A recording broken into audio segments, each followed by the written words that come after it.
Donc ici j'ai un super jeu que j'ai décidé de sortir parce que je fais des lives Biomutants. Et donc, voilà, le mercredi après-midi sur cette chaîne, c'est jeux de société. Dans tous les cas.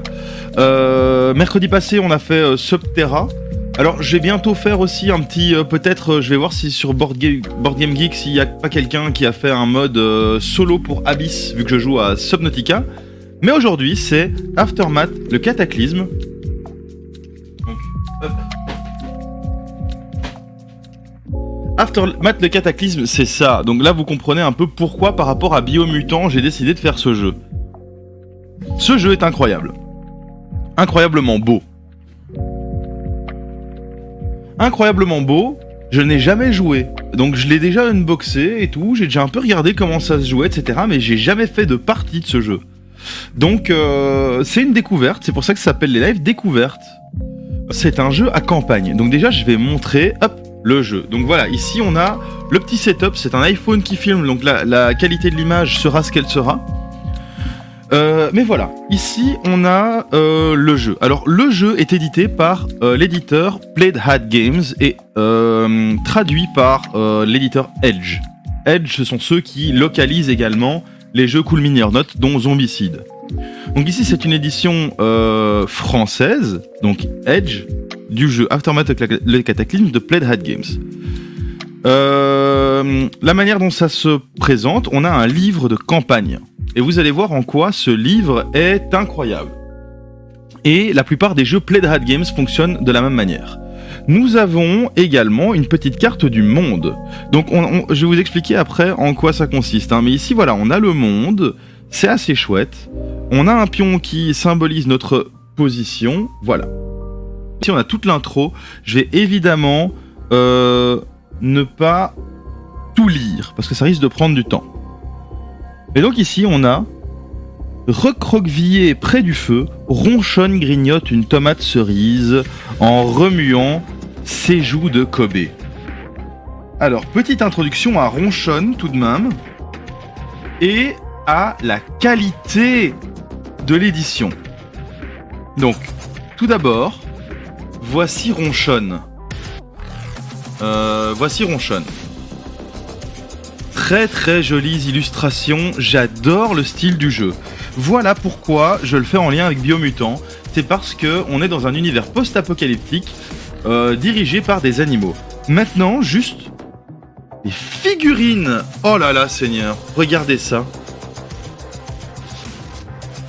Les figurines sont d'une qualité incroyable, sont très agréables à tenir, parce qu'il y a un petit poids tout de même, et assez grande au final.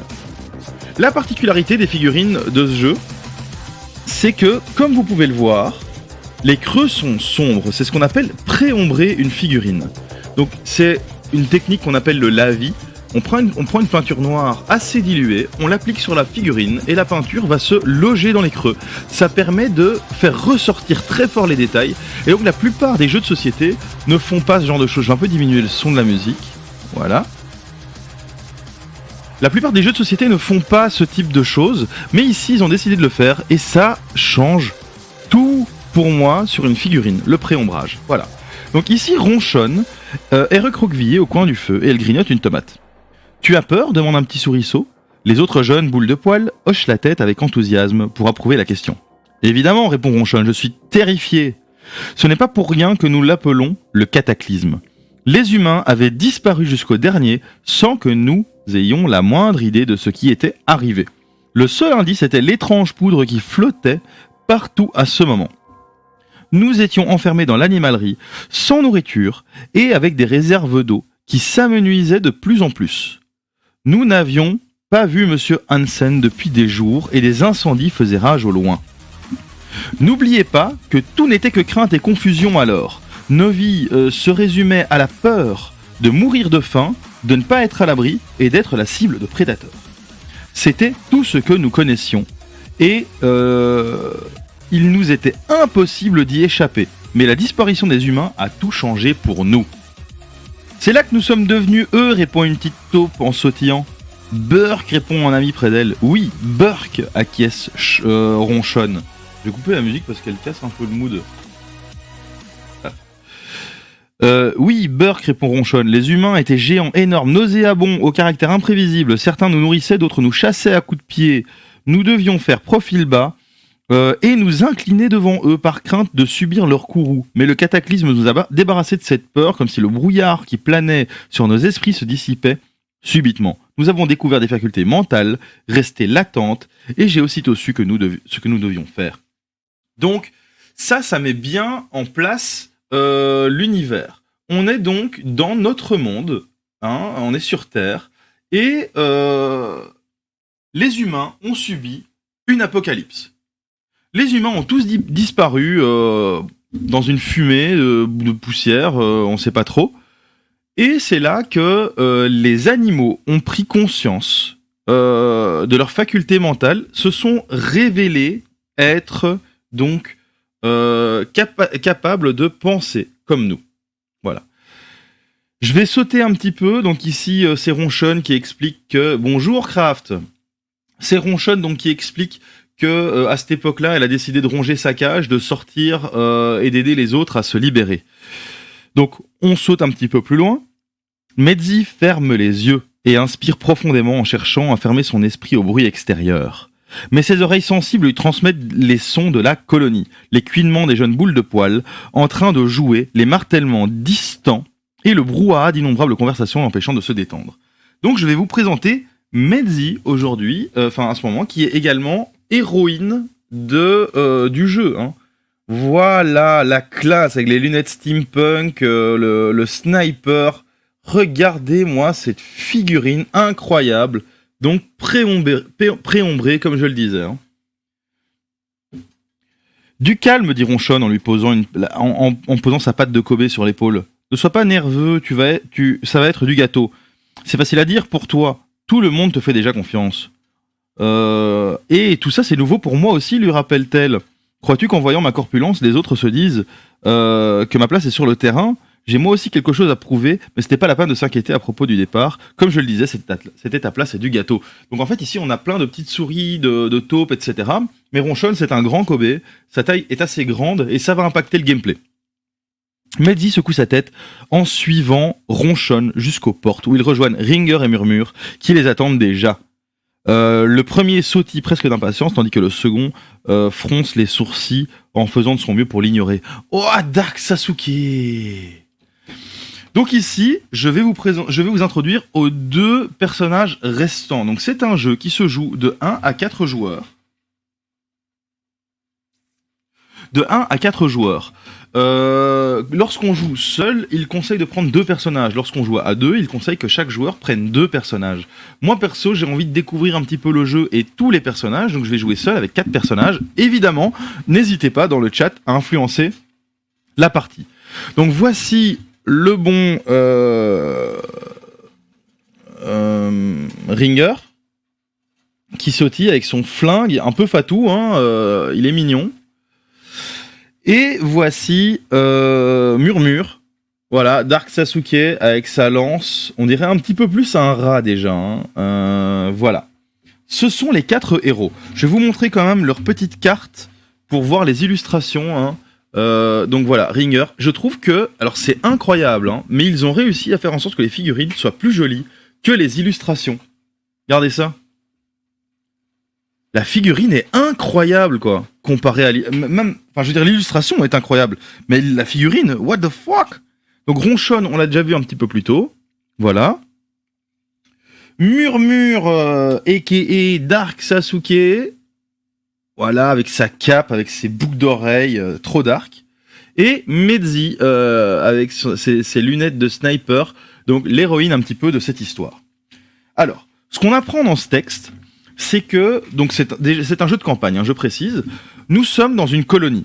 Donc ici, on voit ici le chef qui s'appelle Patchwork, hein, qui nous donne les instructions. Donc ici, on a une petite illustration, on est dans une maison abandonnée, et le chef nous donne ses instructions. Nous sommes une équipe alors comment appelle-t-il ça encore ? Ravitailleurs. Nous sommes une équipe de ravitailleurs et notre tâche est de rapporter des ressources à la colonie pour qu'elle puisse survivre. Alors, la particularité des jeux Played Hard Games, important de le mentionner parce que je trouve ça Je trouve que c'est du génie pour un jeu de campagne. Playdraft Games, c'est également eux qui font le jeu Histoire de Pluche et Cosmonaut. Histoire de Pluche, c'est un jeu qui fonctionne sur le même principe, Cosmonaut aussi, mais Histoire de Pluche, c'est orienté pour les enfants, où on joue des jouets qui essayent de empêcher les cauchemars ou un truc du style d'atteindre un enfant. J'ai pas le jeu, mais j'ai préféré prendre Aftermath. La particularité, en fait, des jeux Playdraft Games, c'est que le livre est le plateau. Donc ici, on a un bout de plateau de jeu avec ce qui s'y passe. Et en fait, en fonction de la manière dont on a fini, dont on a voyagé dans le plateau, etc., on va passer à d'autres étapes, etc., etc., et avancer comme ça dans le monde. Donc on est réellement sur une introduction de ouf au jeu de rôle. Donc ici, on est plus sur les règles du jeu de rôle, ensuite toute l'improvisation, etc., ça vient avec le jeu de rôle. Mais pour introduire une mécanique du jeu de rôle, c'est incroyable. Pour la campagne, on a également un baromètre de campagne, avec ici des compteurs. Compteurs de temps, compteurs d'objectifs, compteurs de population de la colonie, etc. Savoir qu'on va croiser d'autres créatures, et qu'en fait, ces créatures, soit on peut essayer d'être pacifique avec, soit on peut être belliqueux. Ça veut dire que on va avoir des moments de calme et des moments de tension, symbolisés par... Donc, beaucoup de choses vont être symbolisées par des jetons. J'ai pas mis tous les jetons ici devant pour pas surcharger le truc.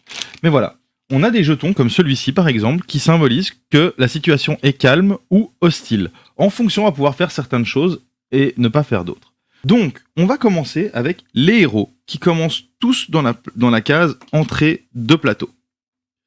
Je précise que voilà, la mise en place, c'est pas rien sur ce jeu. On a là-bas plein de paquets de cartes. Les paquets de cartes, c'est ici des ennemis, ici des cartes actions, ici des cartes objets, on a des cartes rencontres, voilà, on a plein de choses. On a des boîtes de rangement, et ça c'est super chouette pour la campagne. Donc chaque joueur va pouvoir ranger ses éléments dans sa petite boîte de rangement. On a des boîtes pour la colonie, qui permettent de savoir tout ce qu'on a récolté pour la colonie, etc. Et puis on a l'emplacement des joueurs. Alors, hop, ici, tac, voilà. Je fais avec ce que j'ai, mon bureau est pas très grand. Chaque joueur, donc chaque personnage, ici ce sera symbolisé par des personnages, vu que je vais jouer tous les personnages. On va prendre par exemple Ronchon. Ronchon possède une carte avec un niveau de force, un niveau d'attaque. Sachant que ce symbole, c'est la défense, ce symbole, c'est la force. J'ai dit attaque, mais je voulais dire défense. Ce symbole ici, c'est les attaques à distance, et ça, c'est intelligence. Donc en fait, chaque personnage va devoir de temps en temps faire des jets de réussite. Donc ils vont devoir regarder par rapport à leurs compétences. Donc par exemple, Ronchon a un bonus de compétences de force. Et ensuite, on va utiliser des cartes actions. Par exemple, celle-ci, c'est une carte action 3 de force. Par exemple, si je dois réaliser une action de force, je vais devoir jouer une carte action force et ajouter le bonus de mon personnage et ensuite jeter un dé et voir si j'ai réussi ou pas. Donc voilà, chaque personnage commence avec un objet également. Donc Ringer a un pistolet un coup, donc qui va lui donner des bonus, par exemple plus 1 à la visée. Nous avons Ronchon qui a un couteau à steak. Donc ici par exemple c'est une arme qui utilise les deux emplacements de main. Donc il y a différents équipements qu'on va pouvoir mettre au niveau de la tête, au niveau du corps, au niveau des mains, etc., etc. On a également un emplacement ici, un plateau avec les différents niveaux de menaces et les ennemis, avec leur ordre d'apparition, etc. Quand ils apparaîtront évidemment. Hop. Donc comme je le mentionnais, c'est la première fois que je vais jouer à ce jeu. Donc on va découvrir ensemble les règles, etc., etc. La première quête à laquelle on a droit, c'est le raid à Anjo. C'est à ceci que ressemble une carte quête. Donc Patch pose une patte sur l'épaule de Mehdi et déclare « Je n'arrive pas à croire que mon fils soit déjà assez grand pour partir en excursion à Anjo. » Il secoue la tête d'un air incrédule. « Fais bien attention à toi là dehors, reste sur tes gardes et ne sois pas trop sûr de toi. Même si Ronchon sera là pour te protéger, ta mère va se faire un sang d'encre. Tout ira bien, grommelle Mehdi. Du moment que vous pouvez compter les uns dans les autres et que vous vous entraidez, j'en suis certain, acquiesce Patch. Objectif de la mission, trouver un moyen d'entrer à Anjo, en ressortir avec un sachet de beignets d'oignons. Méthode de voyage disponible, à pied. Donc ensuite, on va pouvoir découvrir de nouveaux types de véhicules. Hein. Mais là, pour l'instant, on est à pied. Méthode de gna gna gna. Donc, réussite. Lisez la section 98.1. Échec, lisez la section 98.2. Donc ça, c'est réussite et échec. Alors, je vais remettre un petit peu la musique là, industrielle, parce qu'on est en... Voilà. Cette chanson-là est violente.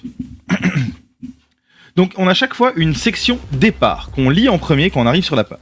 Donc, premièrement, il nous dit d'ajouter 1 au timer temps. Donc, on peut arriver à court de temps.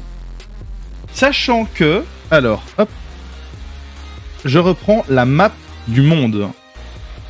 Notre but est d'arriver ici, à Enjo, le plus rapidement possible, d'entrer, de prendre ce qu'on veut et d'en ressortir, c'est-à-dire le beignet à l'oignon. On commence avenue Abigail, ça c'est la base. Donc notre objectif va être de sortir d'avenue Abigail pour nous rendre dans la rue E, pour ensuite aller à Enjo, et de là, récupérer le beignet. Comme je le disais, c'est une campagne, donc ici on est sur la première mission, et petit à petit, en fait, la campagne va avancer, l'histoire va avancer en fonction de la colonie, etc. etc. Donc, départ, plus 1, c'est fait.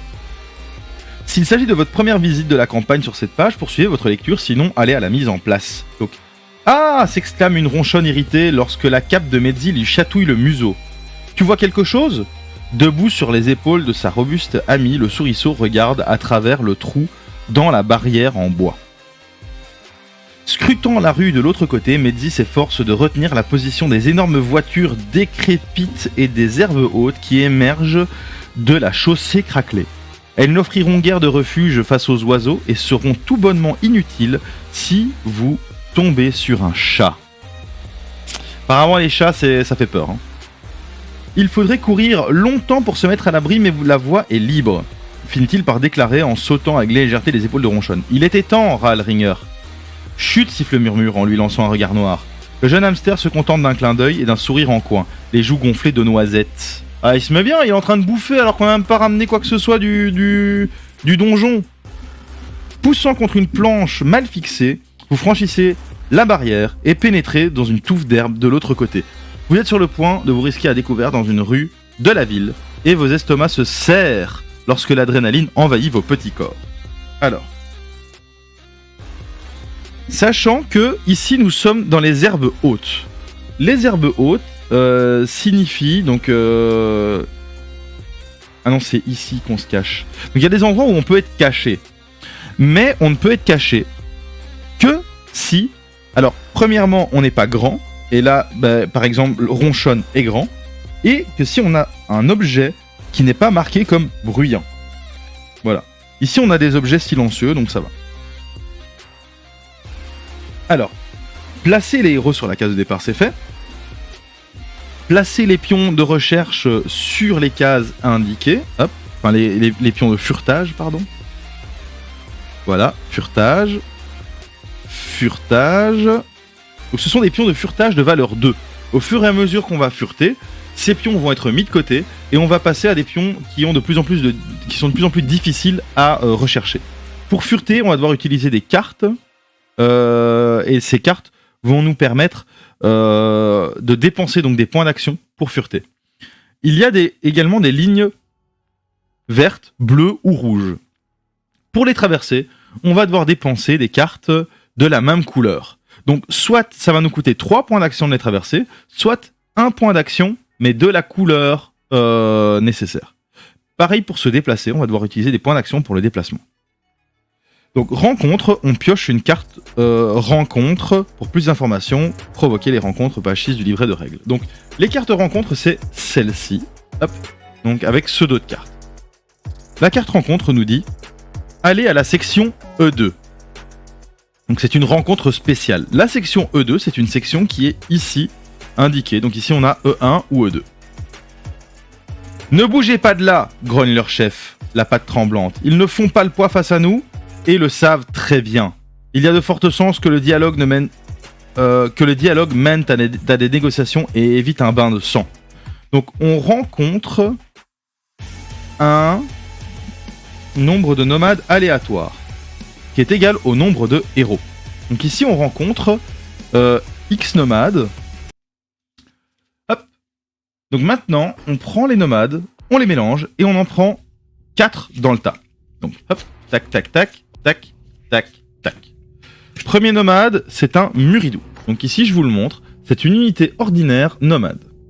Donc ils ont les assauts froussards, donc après que Muridou a attaqué, déplacez-le de 2 cases vers le pion, recherche le plus proche si possible. Le tir couinant, le croc et court. Après que ce Muridou est attaqué, retirez-le du plan et défaussez le pion. Le pion recherche le plus proche. Donc ici voilà, on verra un petit peu comment ça se passe, mais hop, on le met ici. On a comme deuxième un chef Muridou vétéran. Donc c'est également un nomade. Donc lui il a bravade. Donc le narrateur devient marqué. Et rapine.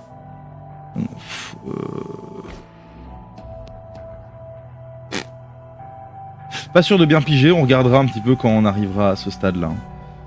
Hop. Un autre chef Muridou, hein, donc ça rigole pas. Et le quatrième, c'est un Muridou. Donc voilà, nous avons placé nos différents nomades. Il y a encore un emplacement. Mais en attendant, voilà, on a les nomades et on a 4 éléments. Ça veut dire qu'on atteint cette case-ci de la piste avec un éclair. Donc on va pouvoir lire ce qui se passe à l'éclair.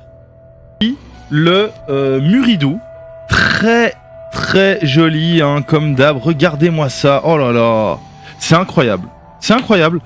Pourquoi peindre des figurines préombrées là? Elles sont magnifiques. Donc ici, on a un nomade.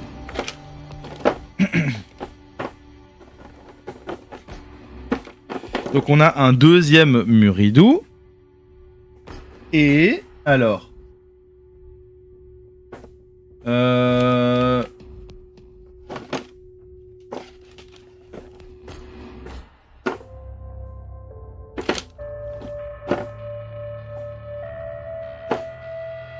ici on en a encore un autre, c'est avec une petite pique là. Très très joli, hein. Très joli. Voilà. Hop. Et est-ce que j'en ai encore? Oui, voilà. Le dernier. Voilà. Donc voilà. Les figurines sont extrêmement qualitatives. C'est en grande partie pour ça que je voulais ce jeu, hein.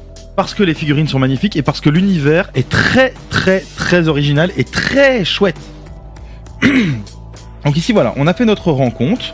Rappel des règles. Donc furetage, pour survivre, la colonie a sans cesse besoin de provisions. Pour collecter une ressource, déplacez votre héros sur la case qui contient le pion recherche, effectuez un furetage en résolvant un test d'intelligence. La difficulté d'un test de furetage est égale à la valeur du pion ciblé. Si le test est réussi, révélez le pion et gagnez la récompense. Donc voilà. Le reste, on ne peut pas le lire pour l'instant. Sauf que on a atteint, donc ici, l'emplacement avec l'éclair. Donc on va pouvoir lire cette partie-là, qui se trouve ici, par rapport à ce plan-ci. Donc ça s'appelle répercussion. Donc on prend encore un point de temps. S'il y a des ennemis en jeu, la situation devient hostile et vous résolvez un tour des ennemis. Sinon, défaussez toutes les cartes menaces de la piste. Donc, la situation devient hostile. Voilà. Malgré nous, on peut rien y faire. La situation devient hostile. C'est la règle de ce niveau-ci. Donc, j'ai pas eu l'opportunité d'aller m'expliquer avec eux. On se fight direct. Et on réalise un tour des ennemis. Alors, le tour de joueur, c'est premièrement, on pioche des cartes actions jusqu'à en avoir 5 en main. Donc, je vais commencer avec Ringer. Et donc, j'ai pioché 1, 2, 3, 4 cartes. Comme ça, j'en ai 5 en main. Ceux-ci sont les cartes actions. J'ai pioché des cartes menaces. Donc ces cartes menaces, maintenant, je vais les mettre dans l'ordre sous les différents adversaires. Ça veut dire que maintenant, ils ont des points menaces. Donc à leur prochain tour, ils vont réaliser des actions.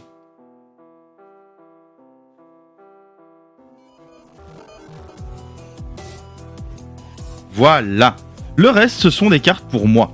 On a donc 3 points d'action pour la force, 3 points pour la recherche et 2 points pour la défense. Donc ce que je vais faire, c'est que je vais me déplacer et rechercher. Donc, pour ce faire...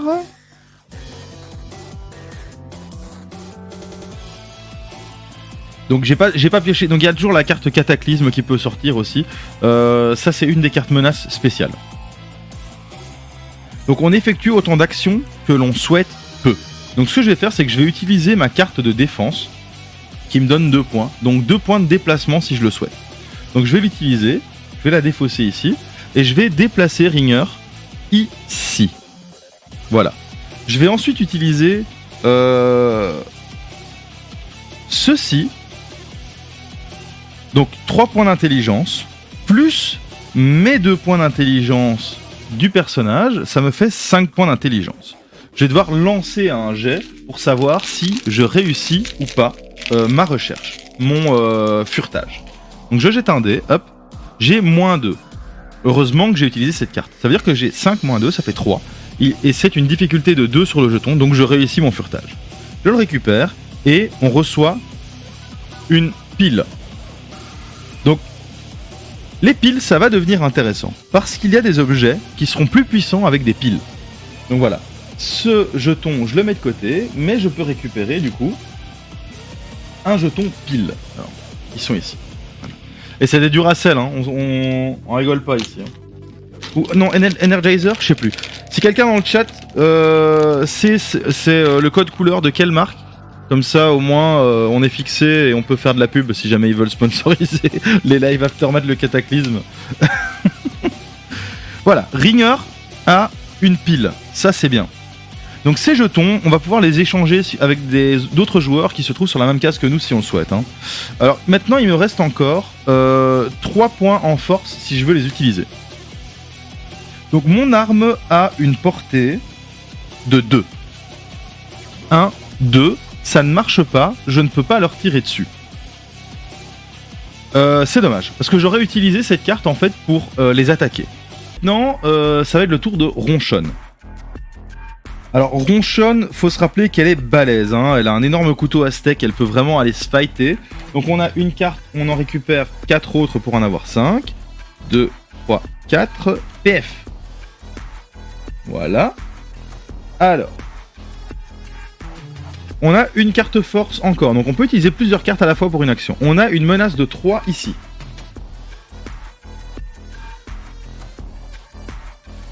On a ceci. Donc ce sont des cartes blanches, donc des cartes bonus qui peuvent être utilisées dans n'importe quel cas.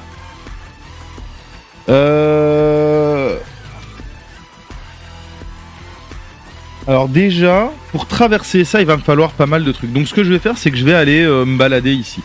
Donc je vais faire un déplacement. Je vais faire un déplacement. Voilà. Tac. Pour me rendre sur cette case-ci avec Ronchonne. Cette case-ci possède le regard avec 2. Donc je vais regarder sur mon livre. 2, c'est... Le trottoir en béton ne représente pas un obstacle pour une petite créature agile comme vous. Donc rappel de règle, certaines cases sont séparées par une ligne pleine. Les lignes pleines, bleues, rouges, vertes, ralentissent les déplacements des héros. Les lignes pleines blanches ne peuvent pas être franchies, mais elles bloquent pas la ligne de vue. Donc là en gros il me dit que je peux traverser si je veux, mais c'est tout, hein. C'est juste un rappel de règle en fait. Super, merci pour la perte de temps.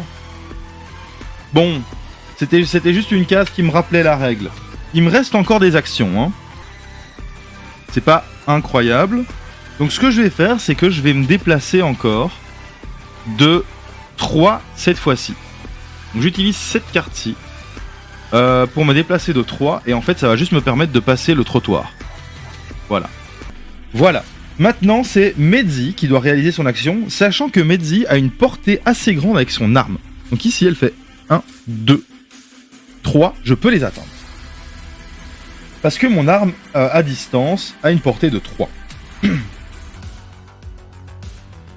Allez, ça tire, et on va tirer sur qui? Tiens, on peut choisir. Donc je pense qu'il vaut mieux tirer sur les chefs. Donc les chefs ont une défense de 6. Donc ça va pas être de la tarte. Ouh, non, non, en fait, oui, si, ce chef-là, il a que 1 point de vie. C'est ça, hein. Incroyable, je vais pouvoir le buter en un coup si je réussis. Il est où chef, ennemi, valeur de vie. C'est bien ça, il a que 1 point de vie. Ah, vas-y, on va le péter sa face. Donc, le but, c'est de maintenant réussir notre jet avec 6 ou plus. Donc, Medzi a plus 2 elle-même de base. Donc, sa carte nous indique qu'elle, dans son résultat, elle a plus 2. On utilise notre arbalète cure-dent.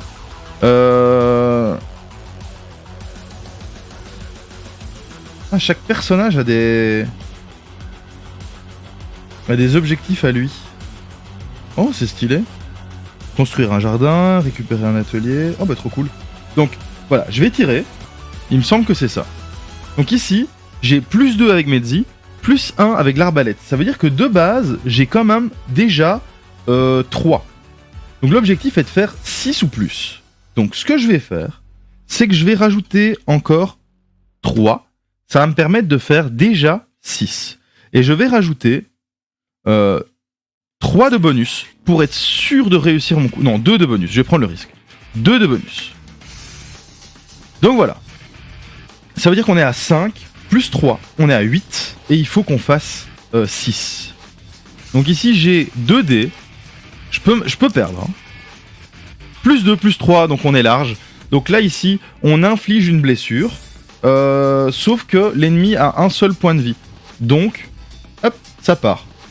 On a vaincu un adversaire. L'un des chefs, en plus.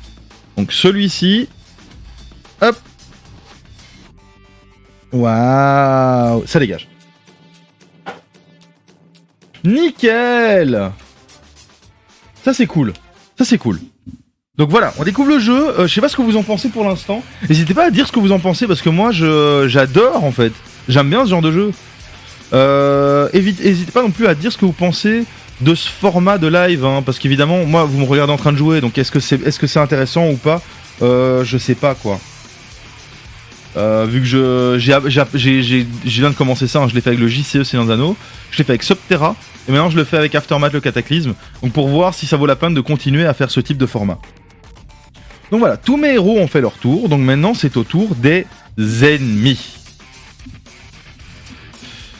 Alors, les ennemis vont commencer avec les actions spécifiques. Donc l'action spécifique, ici par exemple pour le Muridou, elle a une carte menace 1. Du coup on va faire l'action spécifique qui est marquée à 1. C'est-à-dire assaut froussard. Après que ce Muridou a attaqué, déplacez-le de 2 cases vers le pion le plus proche, le pion recherche le plus proche, si possible. Sauf que elle ne sait pas le faire vu qu'elle n'a pas attaqué. Mais donc déplacement, l'ennemi se déplace vers le héros le plus proche, d'autant de cases que la valeur déplacement de l'action en cours. Donc sur assaut froussard, on a 2 de déplacement. Donc on va se déplacer de 2 cases avec le Muridou. 2 cases vers le plus proche, c'est 1, 2, parce que c'est 1, 2, 3, 1, 2, 3, et 1, 2, 3. Ok, c'est 3 cases pour tout le monde à part celui qui est caché, mais comme il est caché, on s'en fout. Donc on va le mettre ici.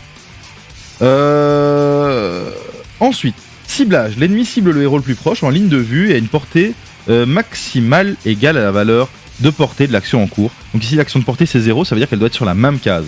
Donc on s'en fout. Pas d'attaque, pas de défense, pas de défausse. Ah si, défausser la carte menace sous cet ennemi et activer le suivant. Voilà, donc on enlève la carte menace et hop, on passe au suivant. Chef Muridou vétéran 1, donc ça veut dire qu'elle fait bravade. Donc, après que le chef Muridou vétéran a attaqué, le narrateur devient marqué. Donc, je sais pas ce que signifie marqué. Mais dans tous les cas, pour l'instant, elle ne s'est pas attaquée. Enfin, le chef Muridou ne s'est pas attaqué, donc il fait un déplacement de 2 cases. Hop, hop. Le chef est à portée des adversaires. Donc, on va dire qu'il attaque Murmure. Donc en fait, quand il est à portée égale de différents personnages, donc ici il est à portée égale de lui, lui et lui. Il a une case de ces différents personnages. Donc qui sont mes personnages, et lui c'est l'adversaire, hein, précise. Il a une portée de 2, donc je choisis vers qui il s'attaque. Je choisis qu'il attaque Murmure, parce que Murmure a plus de capacité de défense que mes autres personnages. Donc, il me cible.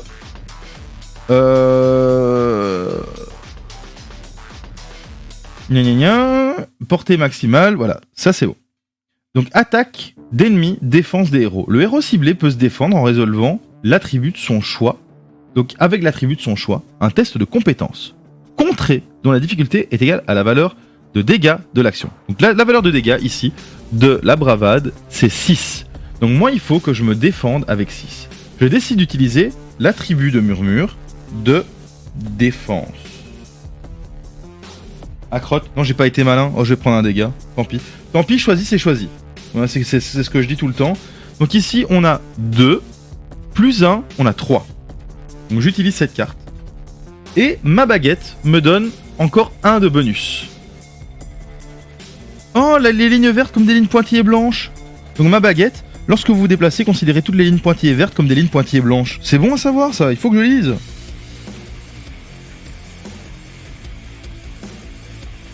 Je regarde maintenant du coup.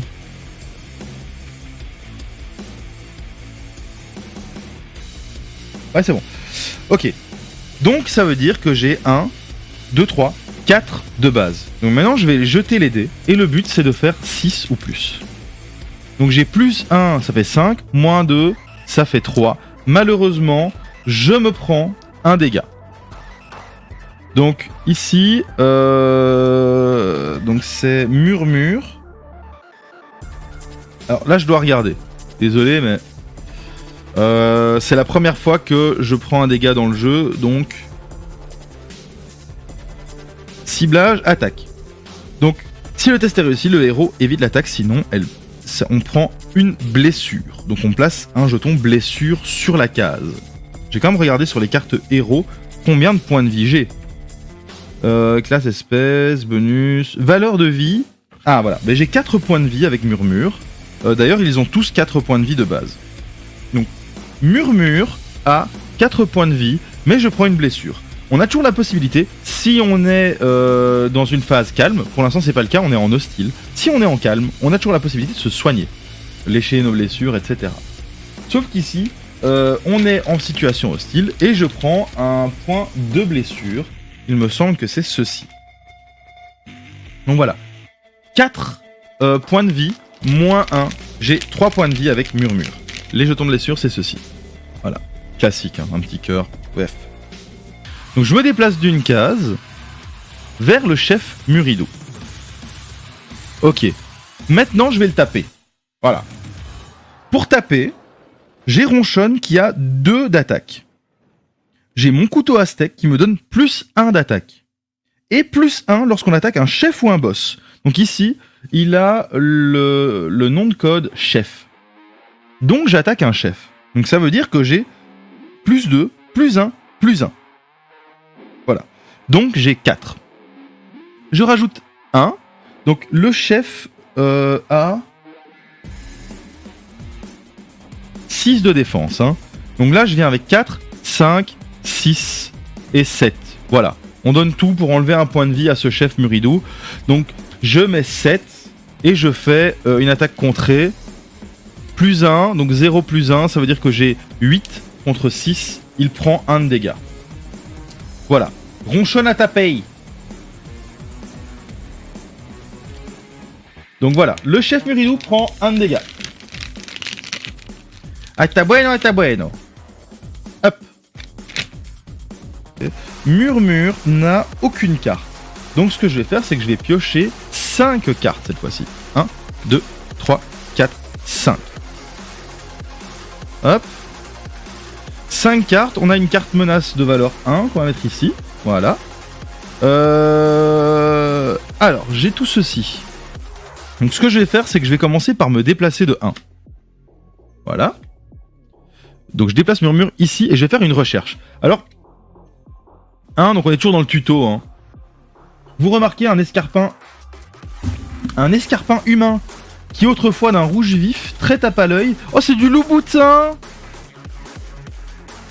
est à présent couvert d'une fine couche de poussière. D'aucuns disent qu'après leur disparition, tout ce qui resta des humains fut leurs chaussures, leurs vêtements et quelques volutes emportés par le vent.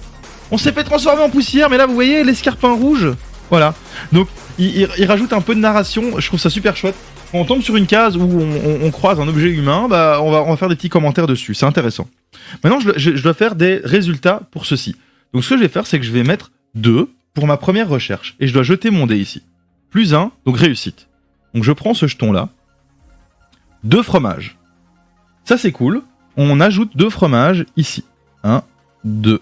Voilà. On est à 8 fromages quand même, hein, mine de rien. 8 ou 9 ? Allez. J'en ai eu 2 ici, 2 ici. Et on commençait à 5. Donc je suis à 9. Voilà. Ensuite, je vais refaire une recherche pour le deuxième furetage. Plus 2, donc on est à 4, donc nickel. Et ici, on a 2 rouages. 2 rouages, c'est ici. Donc de 7, on passe à 9. Nickel. Ça, c'était pour Murmure. Et donc Murmure va refaire un déplacement. Ici, paf. Pour aller sur la sortie. C'est à Mehdi. Donc Mehdi a 3 cartes. Elle en pioche 2. Hop. Une menace ici. Lorsqu'un héros... donc c'est tout, si tous les héros invaincus ont quitté une page, hein, qu'on se barre.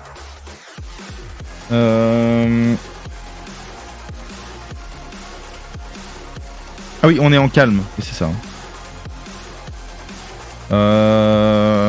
Ok. Donc ici, je vais également me déplacer avec Mehdi. Donc Mehdi est ici. Hein. Ici, ça veut dire qu'il lui faut 3 pour passer au-dessus. Donc 3 pour passer au-dessus, plus 2 pour aller jusqu'à la case sortie. Donc 3 et 1, 2. Voilà. Déplacement fini pour Mehdi. C'est à Ringer. Donc Ringer possède 3 cartes. Donc on en pioche 2 et il y en a une et voilà. Voilà, on est sur la carte Cataclysme.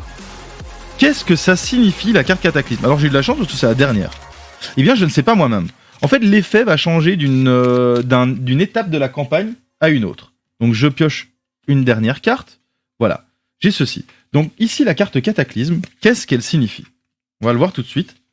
C'est écrit ici. Donc, une ombre noire sur laquelle se détache un minuscule point rouge plane au-dessus de vous. L'œil laser d'aile de suie scrute le sol en quête d'une victime. Et donc, on prend la carte environnement, aile de suie. Bon. Aile de suie, carte environnement. Donc, placez le pion aile de suie sur la case apparition des adversaires. Donc, aile de suie a son pion. Aile de suie, c'est donc une espèce de corbeau avec un œil laser. Donc on est vraiment dans cet esprit un petit peu biomutant. Hein. Donc aile de suie, c'est ce jeton-là. On a le corbeau avec son œil laser qu'on va placer ici du coup. Si un héros ne se trouve pas sur une case œil caché, après avoir terminé son tour, révélez et défaussez la première carte du paquet action. Déplacez aile de suie vers ce héros d'autant de cases que la valeur de la carte... Ok, donc c'est 3, c'est ça. Il peut franchir tout type de ligne. Si aile de suie entre sur sa case, ce héros est la cible d'une attaque à distance de 5. Aile de suie a une défense de 6 et une vie. Elle ne peut être attaquée que par une arme avec une distance de portée de 2 ou plus. Donc voilà, aile de suie est apparue et elle attaque nos héros. Donc... on déplace aile de suie donc vers ce héros d'autant de cases que la valeur. Alors je ne sais pas si l'environnement on continue à l'utiliser non-stop, hein, mais j'imagine qu'à chaque tour ça va partir.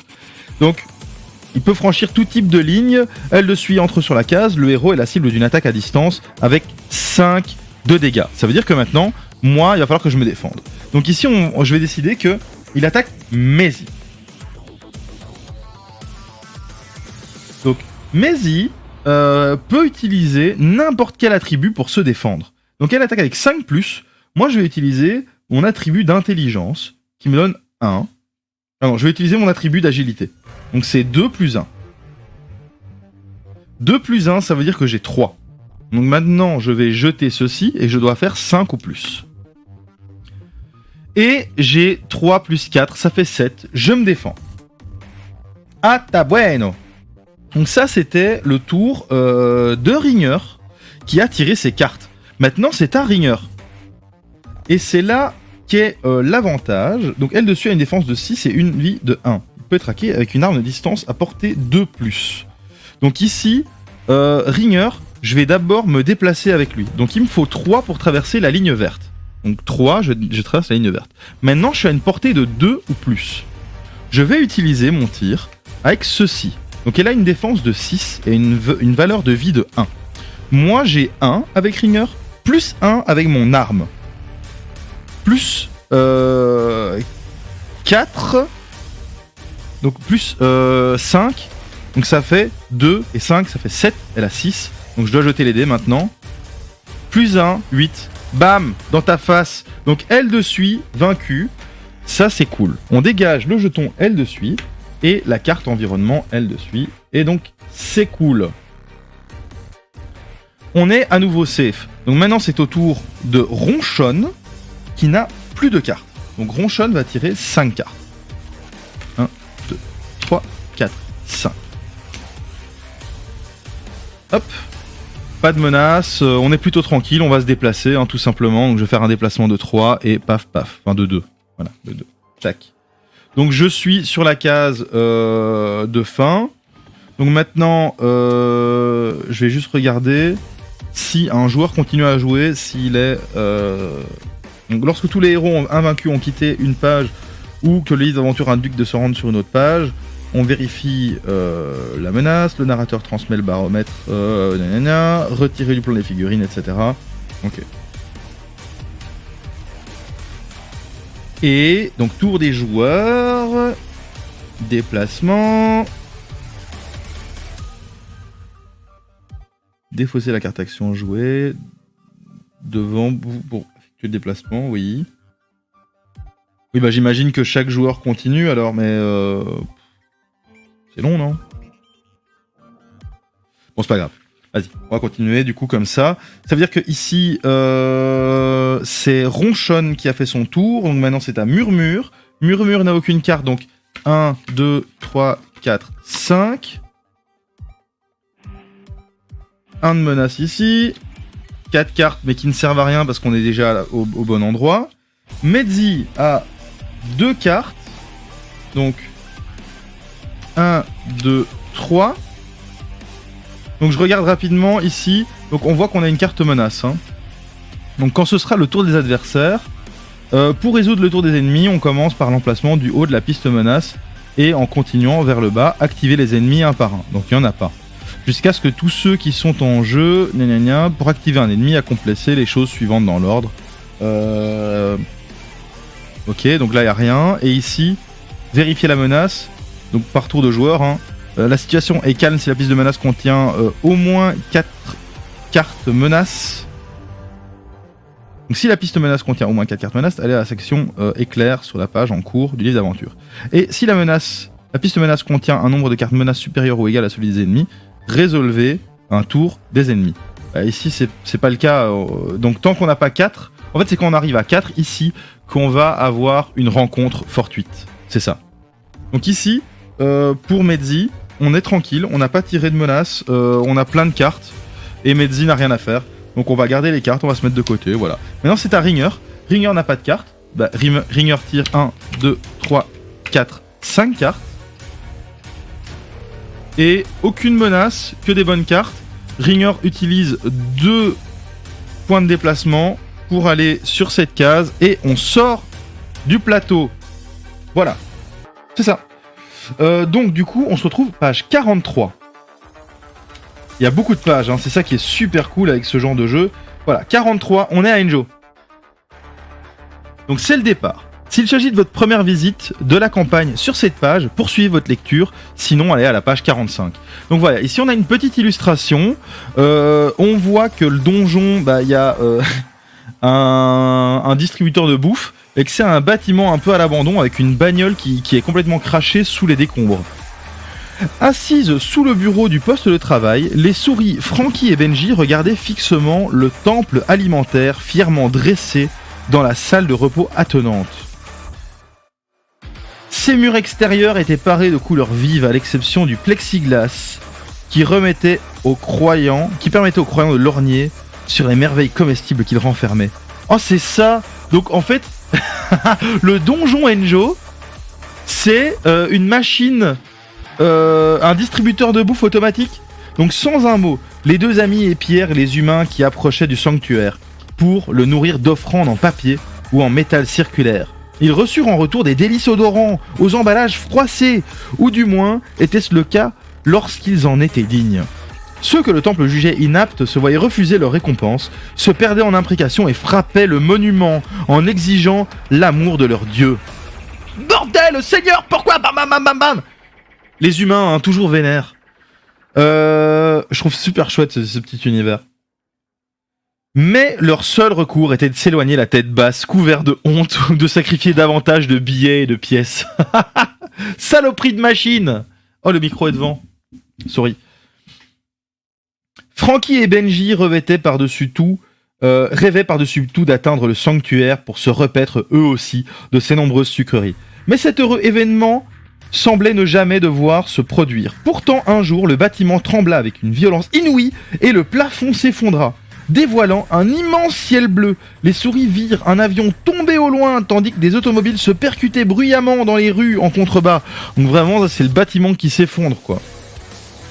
Rassemblant leur courage face au vent qui leur ébouriffait la fourrure, elles rampèrent jusqu'au décombre de ce qui était autrefois une salle de repos. Oh!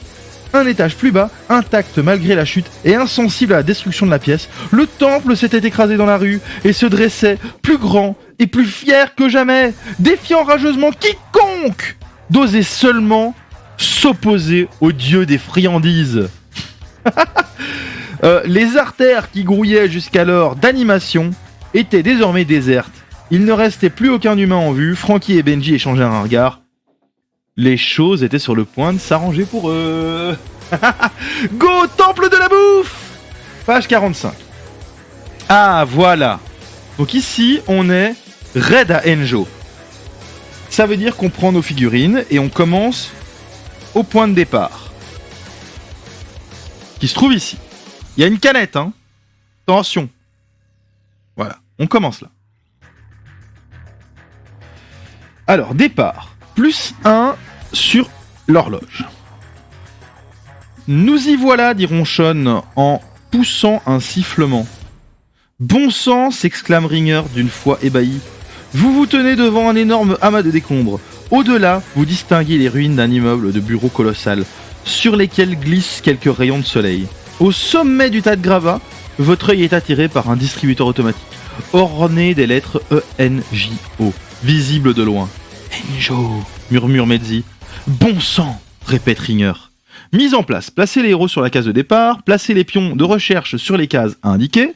Donc ici, on en a 2 dans la caisse là. Ici, on en a 1. Ici, on en a 2. Voilà. Et rencontre, piocher une carte rencontre. Donc on pioche la petite carte rencontre ici. Carte rencontre, paf. Mise en place, allez à la section E2, à nouveau. Vous percevez un mouvement au milieu des gravats et approchez prudemment. Un pigeon à l'aile abîmée gît sur le sol. Si soif, roucoule-t-il. Si soif. Si vous portez secours au volatile, allez à la section 45.3. Si vous l'ignorez et revenez à vos moutons, allez à la section 45.4. Moi je dis... Après, voilà, allez-y. C'est l'opportunité. On a un choix. Qu'est-ce que vous pensez qu'on doit faire? Moi perso, je serais d'avis d'aider le pigeon parce qu'un volatile, ça peut être vachement pratique pour sauver la mise en cas de problème. Qu'est-ce que vous en pensez? Est-ce qu'on aide le pigeon qui a soif ou pas? Question.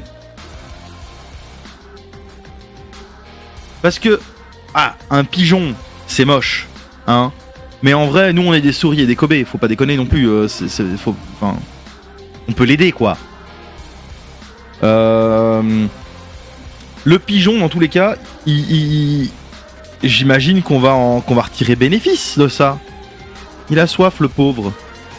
Qu'est-ce qu'on fait alors?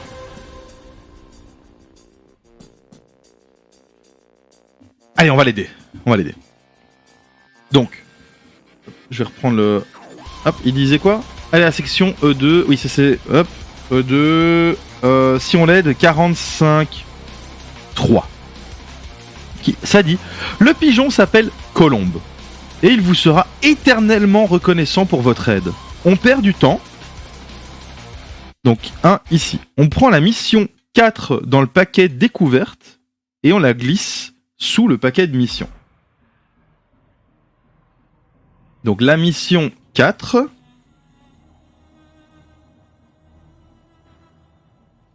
Alors. Où est-elle?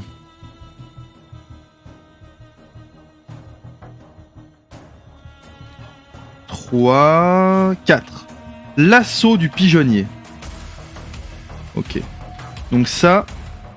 Hop, je classe juste mes missions dans l'ordre parce que c'est le bordel en fait. 11, voilà, 12, 13, 14, 15, 16, 17, 18. Voilà, nickel. Hop. Donc, on a découvert une nouvelle mission, l'assaut du pigeonnier. Donc il se passe quelque chose au pigeonnier, déclare Miette. 4 oiseaux désespérés sont déjà venus nous demander notre aide. Le plus étrange, intervient Patch, c'est qu'ils ont tous mentionné une fontaine magique d'eau potable. Nous ne savons pas ce que cela signifie, mais les ferrailleurs ont l'intention de s'en emparer. Les pigeons ont promis de partager l'eau avec nous, si nous les protégeons contre cette invasion. Super cool. Donc au pigeonnier, il y a une fontaine automatique d'eau, et il y a les ferrailleurs, donc qui est une autre faction dans ce monde qui veut s'emparer de cette source d'eau. Donc nous, ce qu'on va faire, c'est qu'on va essayer d'aider les pigeons, et alors on se partage l'eau. Tranquillou, on se partage l'eau, c'est bien.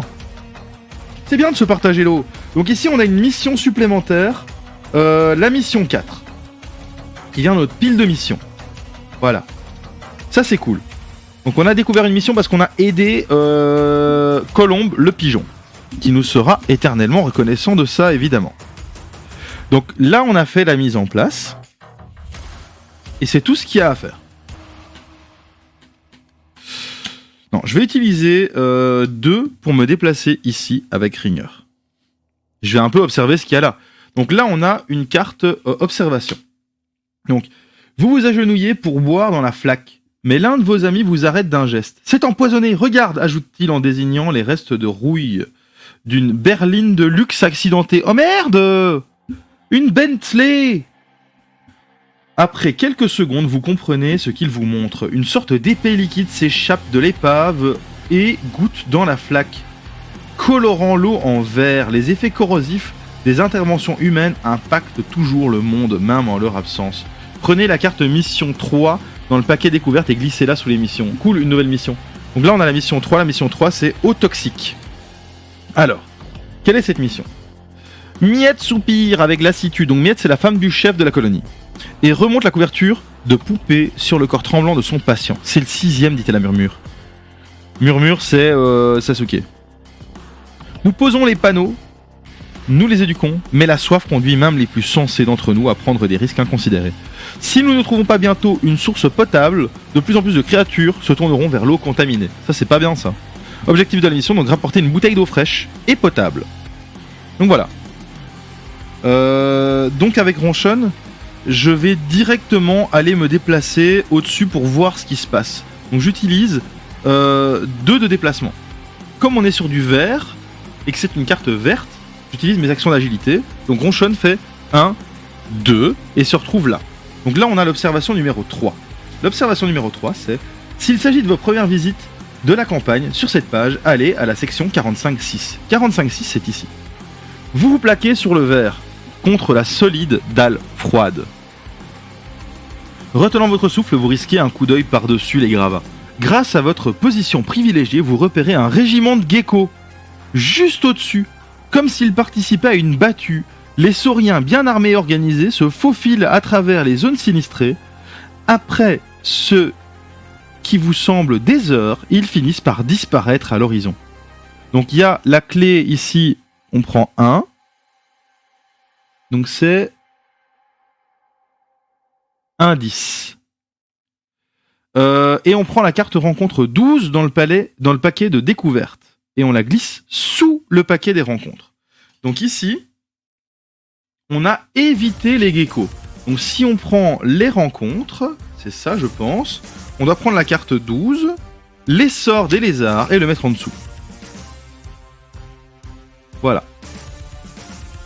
Dans le paquet découverte. Bah j'imagine que c'est ça le paquet découverte. Ok. Nickel. Donc Ronchon a encore des actions. Hein. Ce qu'on va faire, c'est qu'on va encore se déplacer ici de 1 et qu'on va aller voir directement le donjon Enjo. Donc 1. Ringer est contrarié. Et maintenant, comment allons-nous entrer? Ronchon nettoie une portion de la vitre d'un coup de patte. Et vous pressez votre visage poilu contre le plexiglas pour observer les friandises de l'autre côté. Regardez, on dirait des chips cric-croc au fromage. Et là, ne serait-ce pas un sachet de beignets d'oignons, Queen Mehdi? Même Ronchon, qui préfère pourtant les légumes, ne dirait pas non à un ou deux biscuits. Vous palpez frénétiquement la machine pour trouver un moyen d'y pénétrer, mais la seule ouverture est enfouie sous les gravats. Si vous êtes en train d'accomplir la mission 1, ce qui est le cas, c'est le raid à Enjo, allez à la section 45.2.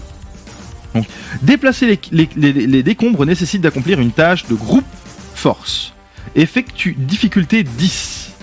Donc seuls les héros sur la case peuvent y contribuer. Donc ici, on va voir ce que c'est une tâche de groupe. C'est intéressant parce que là, ça veut dire que les différents personnages vont devoir se mettre ensemble. Donc les tâches de groupe, c'est ici. Donc généralement initiées par le livre d'aventure. Ces tâches sont similaires aux tests de compétences, mais tout le groupe peut y contribuer, et leur résolution peut nécessiter plusieurs tours. Donc pendant leur tour, les joueurs peuvent attribuer n'importe quel nombre de cartes actions à une tâche de groupe, du moment que la première comporte la même icône d'attribut que la tâche. Posez cette carte initiale dans l'emplacement de tâches de groupe du plateau annexe et augmentez le cadran éponyme d'autant que la valeur de la carte. Toutes les cartes suivantes doivent correspondre en couleur ou à la valeur de la première.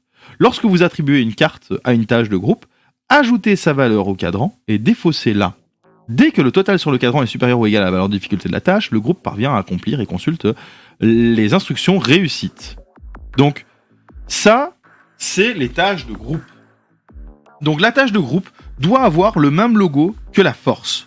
Ce que je n'ai pas avec Ronchon, je n'ai aucune carte force. Donc pour l'instant, Ronchon ne peut pas contribuer à cette tâche de groupe. C'est pas grave. C'est pas grave. Maintenant, c'est à Murmure. Donc Murmure a la possibilité de se déplacer à travers les lignes vertes comme si c'était des lignes normales. Murmure a ici pas mal de cartes force. Si, hop. Et une carte agilité en plus. Donc ce que je vais faire avec Ronchon, c'est que je vais aller à la machine. Donc je vais utiliser 3 en déplacement pour aller à la machine. Faut pas que j'oublie de fouiller là. Donc 3 en déplacement, je vais avec Murmure, 1, 2, 3 à la machine. Et là je vais contribuer tranquillement à cette tâche. Donc je mets un 2 et je rajoute ceci. Donc ça veut dire que je mets 5. La tâche de groupe est à 10. Hein, donc voilà, maintenant il faut que je mette des 2 ou des rouges. Donc ça c'est pour Murmure. Maintenant c'est à Mehdi. Donc Mehdi qui veut évidemment les cric-croc fromage. Hein. Après ça se comprend, des cric-croc fromage, c'est vraiment pas de la merde. Ici je pioche pas de cartes, c'est cool, donc je me prends pas de menaces supplémentaires. J'ai pas mal d'intelligence, donc je vais aller tenter de résoudre les actions d'intelligence. Ici je vais utiliser ceci, donc ça c'est moche. Parce que je pourrais utiliser qu'un seul point, mais j'utilise 3 points parce que j'ai pas d'autres cartes pour ceci. Ah quoique, attends. Non, ça sert à rien, voilà. Je me déplace ici, et je vais tenter de fouiller la zone. Pour ça, je vais prendre ceci, et ceci. Voilà, j'ai 3. Plus 3, ça fait 6, ça veut dire que je réussis. Donc je fouille un des 2 jetons. Fallait que je fasse 2. Ce jeton me donne 2 fromages. Donc j'ai 2 fromages de plus pour la colonie, c'est bien ça. Je vais tenter une deuxième, donc je vais utiliser cette carte, j'utilise celle-ci en plus, donc j'ai 2 et 0, ça fait 2, c'est réussi. Donc j'ai utilisé toutes mes cartes, j'ai fait les 2 fouilles, ça me met plutôt bien, et ici c'est 2 rouages.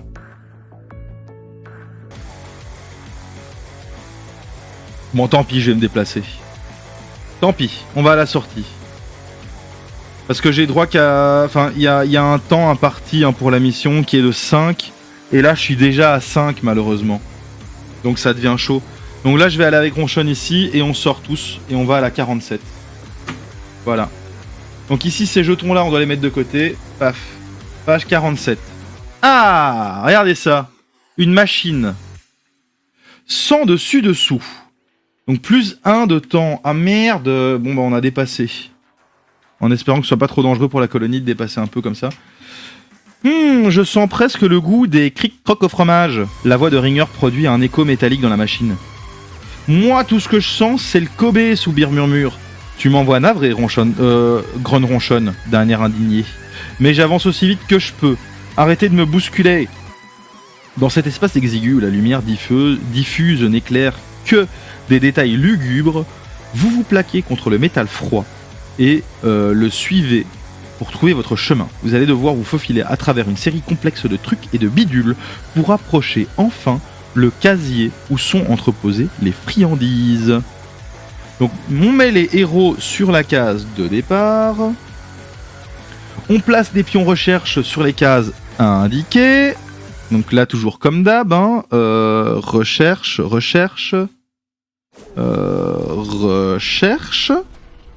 Voilà. Donc 3 recherches.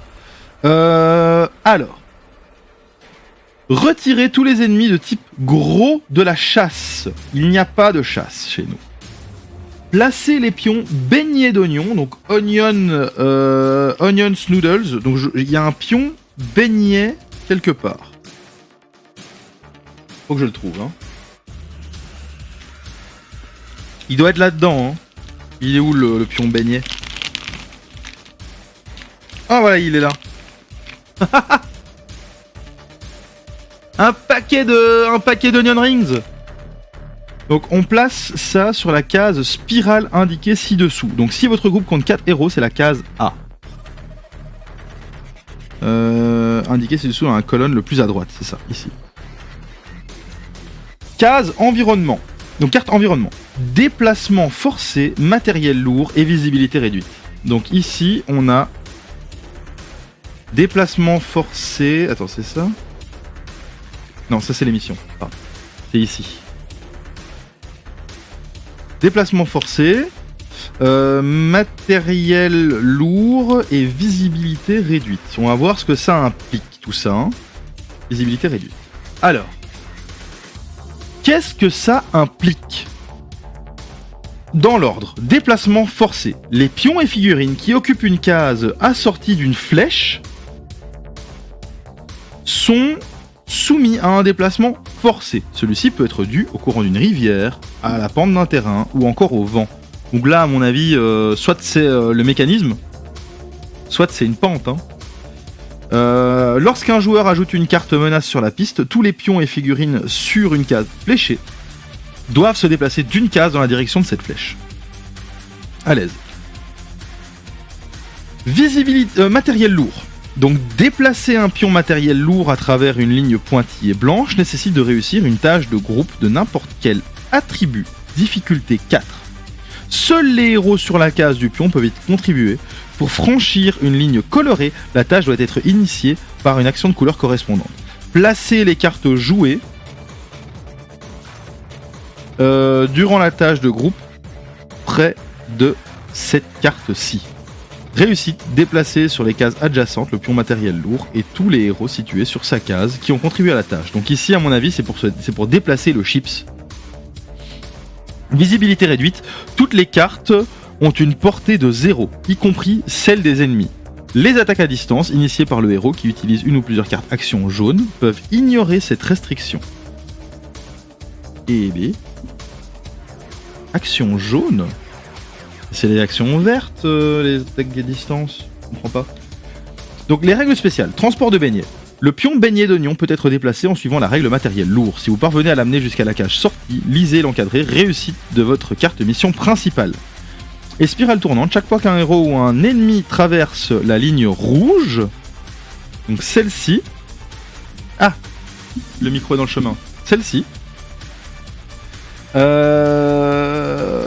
qui sépare donc la case 1 et 2 de vision. Déplacez chaque pion et figurine située sur une case de spirale vers la suivante. Dans l'ordre alphabétique. Comment ? Déplacez chaque pion et figurine située sur une case de spirale vers la suivante. Dans l'ordre... Ah, les cartes spirales, c'est ici.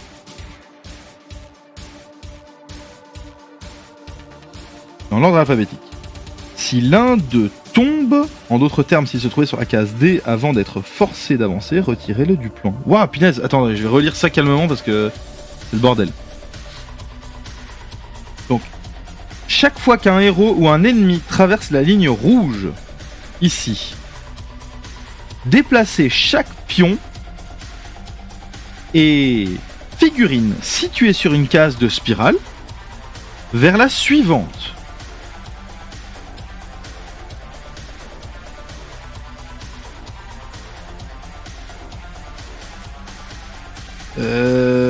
Dans l'ordre alphabétique. Si l'un d'eux tombe, en d'autres termes, s'il se trouvait sur la case D, avant d'être forcé à avancer. Oui, je comprends. Retirez-le du plan. Carrément. Si un héros quitte le plan de cette manière, considérez qu'il a emprunté la sortie. Si les beignets d'oignons sont ainsi retirés du plan, allez à la section 47.3. Ok, c'est bon, j'ai pigé.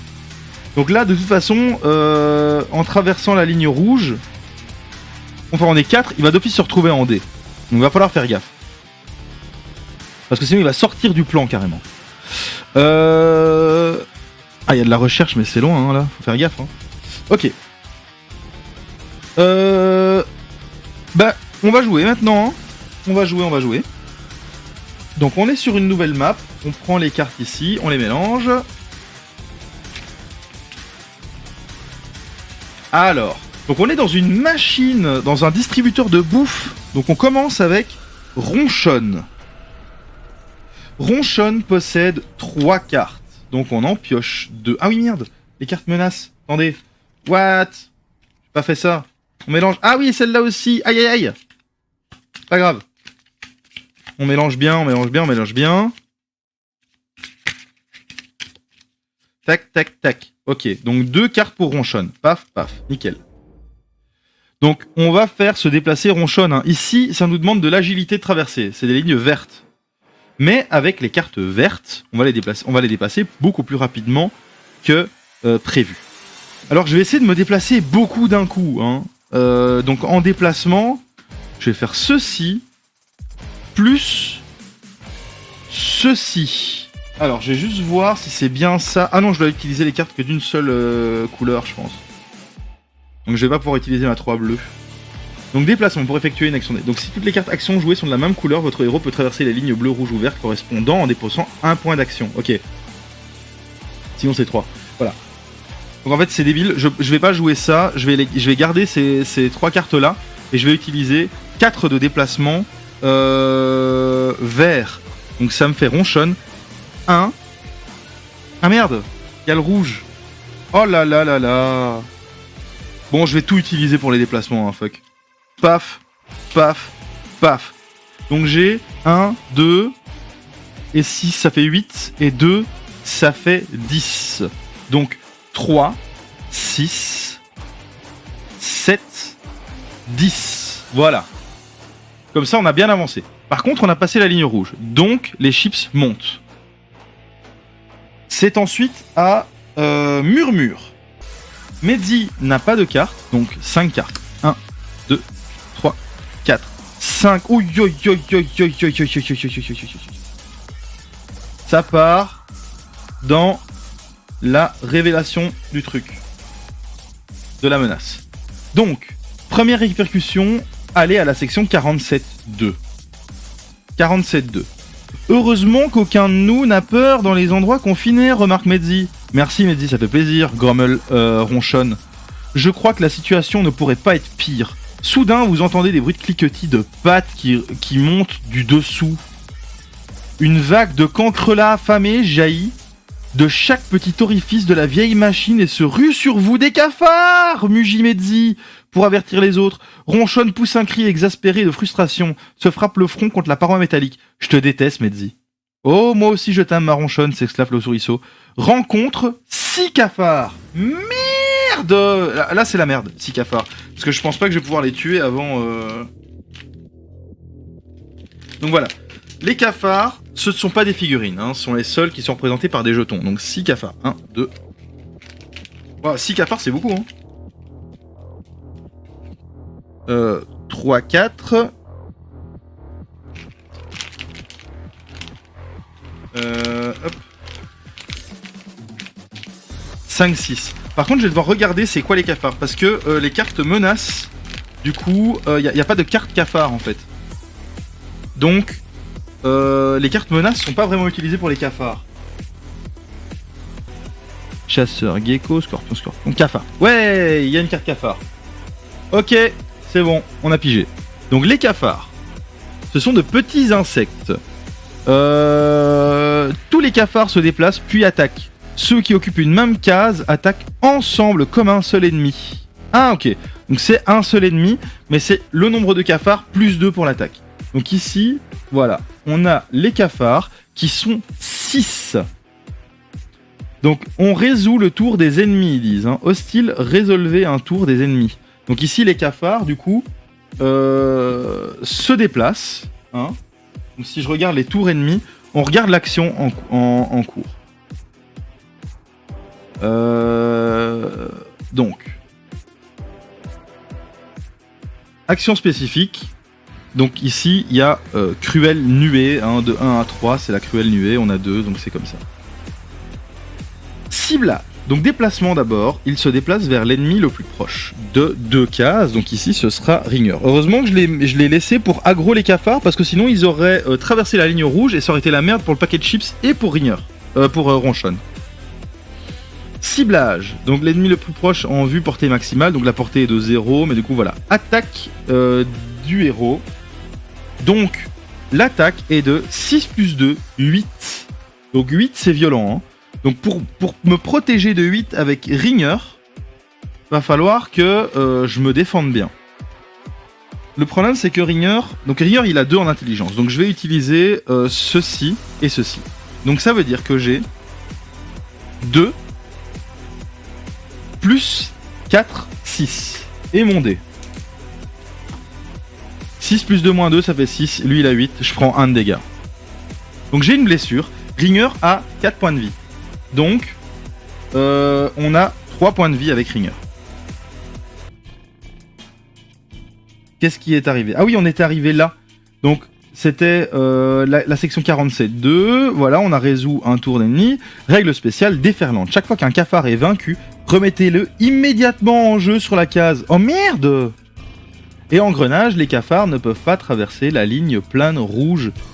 Ne peuvent traverser la ligne plane rouge que s'ils se trouvent tous les 6 sur la case. Ok.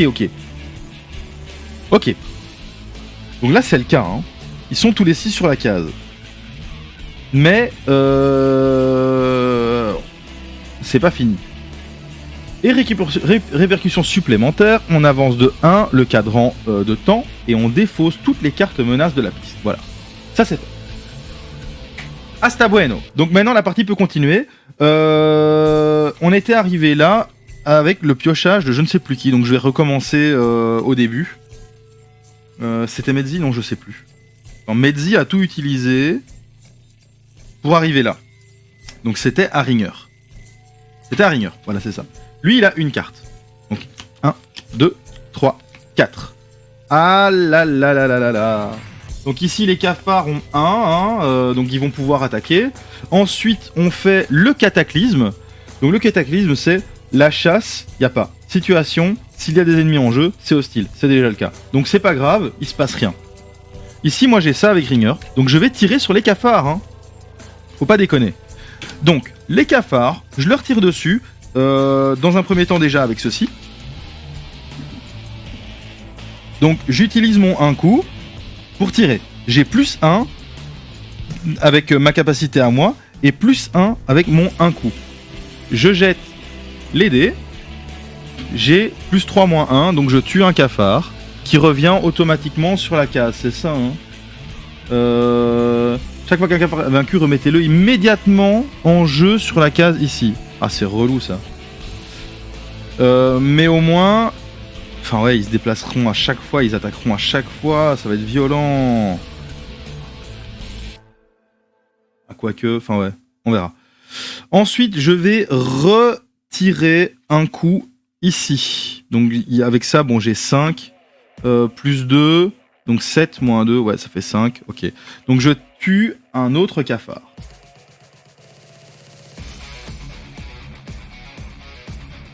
Hop, voilà. Donc ça, c'est pour les cafards. Est-ce qu'il y a d'autres cartes cafards? Parce que normalement, alors...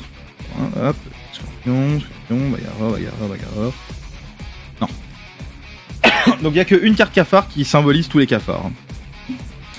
Donc ça, c'était Ringer. Maintenant, c'est à Ronchonne. Donc Ronchonne a 2 cartes ici. Paf, et maintenant on mélange les cartes et on les remet à leur emplacement de base. Hop, hop, hop, hop. Hop, hop, hop. Tac. 4, 5. Et merde. Donc ici, hop, paf, hop. Wef. Et maintenant, c'est à Murmure. Donc, comme on est ici, on résout une action des ennemis. Hein. Donc, ils attaquent. Hein. Hop. Donc, les cafards, ce qu'ils font, c'est déplacement de 2. Donc, ceux-ci se déplacent aussi. Ça veut dire qu'ils sont 6. Donc, ils attaquent en nuée. Donc, on est à X plus 2. Donc, on est de nouveau à 8. Donc, c'est super dangereux pour Ringer. Hein. Ringer, il peut pas vraiment se défendre, en fait. Hein. Donc, je vais faire un test de 1. Voilà, 1. Voilà, j'ai fait 0. Je dois faire 8. Donc, c'est un échec. Donc, je me prends un coup. Donc, j'ai une blessure supplémentaire. Faut faire gaffe parce que il n'a plus que 2 points de vie, du coup, Ringer. Donc, tant qu'on tire pas de carte menace, ça va. Mais si on tire des cartes menaces, ça devient vraiment dangereux. Oh, sinon, je vais devoir m'enfuir et bouger le paquet d'oignons, hein, d'onion rings. C'est dommage, mais c'est comme ça. Enfin, quoique... Ouais, si, je vais pouvoir passer parce que le paquet d'onion rings est là. Je pense que Murmure va devoir aller l'aider. Voilà ce qui va se passer. Donc maintenant, c'est à Murmure. Murmure a 2 cartes. Elle tire 3 cartes supplémentaires, donc. Voilà. Donc je vais me déplacer. Murmure considère les lignes vertes comme des lignes blancs pointillés. Donc Murmure va se déplacer de 2. Je vais prendre 2. Voilà. 2. Attends, Murmure c'est. Voilà, donc 2 jaunes. 1, 2. Donc on s'apprête à traverser si nécessaire. Mais c'est surtout Ringer qui va traverser. En fait, c'est beaucoup plus malin de faire ça comme ça. Parce qu'ils peuvent pas traverser la ligne rouge. Maintenant, j'ai compris comment ça se jouait, c'est bon. Donc, pour Murmure, c'est bon. On va garder ces cartes-là. On va les mettre de côté. Voilà. C'est à Mehdi. Mehdi n'a pas de carte. Donc, 1, 2, 3, 4, 5. Pas de menace. Nickel. Alors, Mehdi va donc contribuer au déplacement des Onion Rings. Donc, on doit faire 4. Donc la contribution va être verte. Donc je mets 2 cartes ici, ça fait 4. On déplace les Onion Rings de 1. Donc ça va permettre à mon Ringer de passer. Donc maintenant c'est au tour des adversaires. Il n'y a pas de carte menace, donc les adversaires ne font rien. Ringer a aucune carte. Donc on tire 5 cartes pour Ringer. 1, 2, 3, 4, 5. Une menace de 2.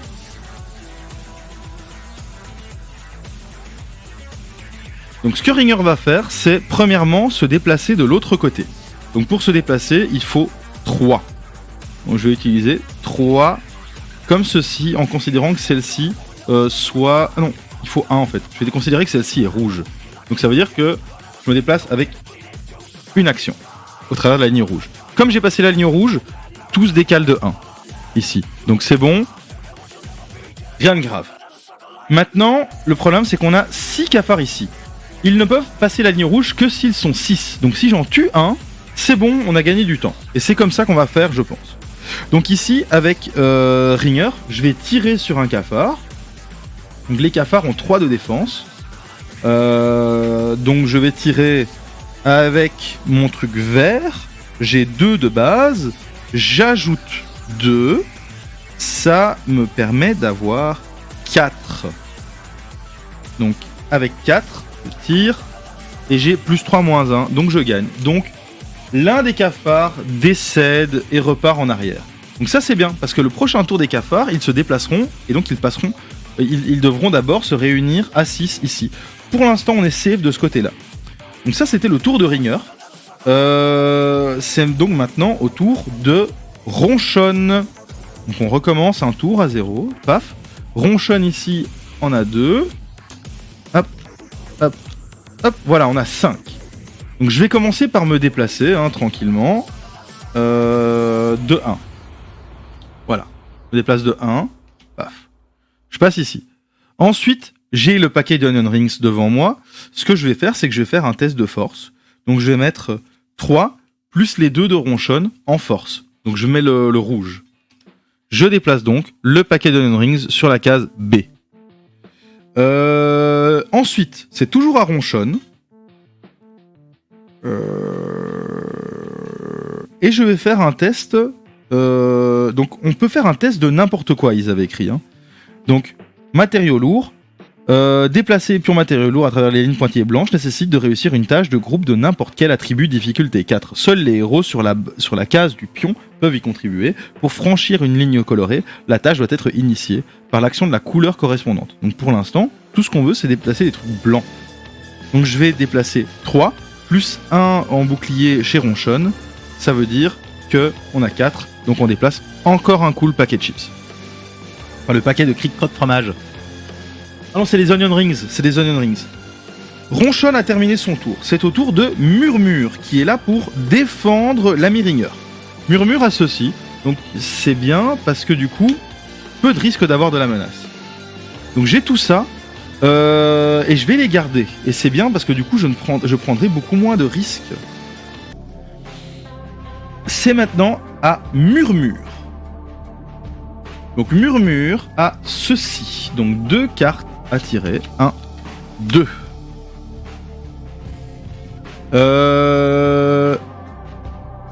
Donc ça veut dire là que avec Murmure, j'ai pas mal de trucs, mais qui ne me servent pas à grand chose. Mais comme Murmure considère le vert comme du blanc pointillé, je vais utiliser cette carte-ci pour me déplacer de 2. Donc avec Murmure, je me déplace de 1, 2. Et ici, je vais faire un test pour traverser les lignes vertes en considérant que ces cartes sont vertes.